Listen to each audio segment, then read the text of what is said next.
بسم الله الرحمن الرحيم والمرسلات عرفا فالعاصفات عصفا والناشرات نشرا فالفارقات فرقا فالملقيات ذكرا عذرا أو نذرا إنما توعدون لواقع فإذا النجوم طمست وإذا السماء فرجت وإذا الجبال نسفت وإذا الرسل أقتت لأي يوم أجلت ليوم الفصل وما أدراك ما يوم الفصل ويل يومئذ للمكذبين ألم نهلك الأولين ثم نتبعهم الآخرين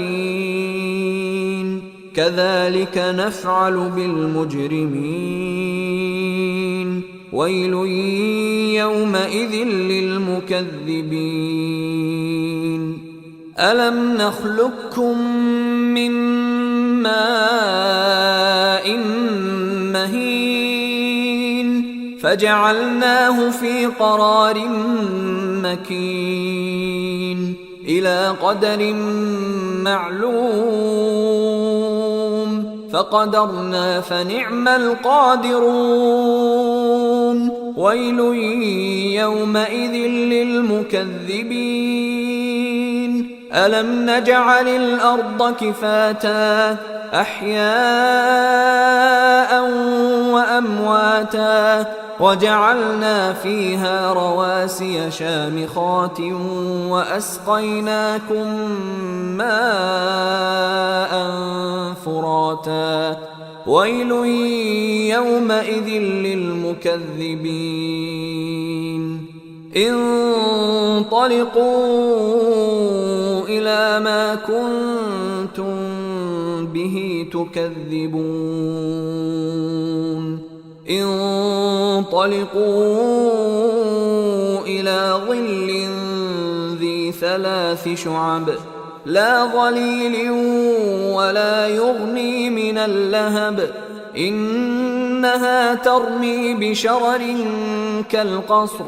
كأنه جمالة صفر ويل يومئذ للمكذبين هذا يوم لا ينطقون ولا يؤذن لهم فيعتذرون ويل يومئذ للمكذبين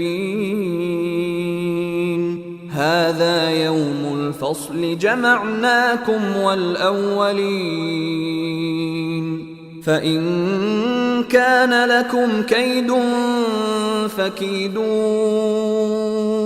ويل يومئذ للمكذبين إن المتقين في ظلال وعيون وفواكه مما يشتهون كلوا واشربوا هنيئا بما كنتم تعملون إنا كذلك نجزي المحسنين ويل يومئذ للمكذبين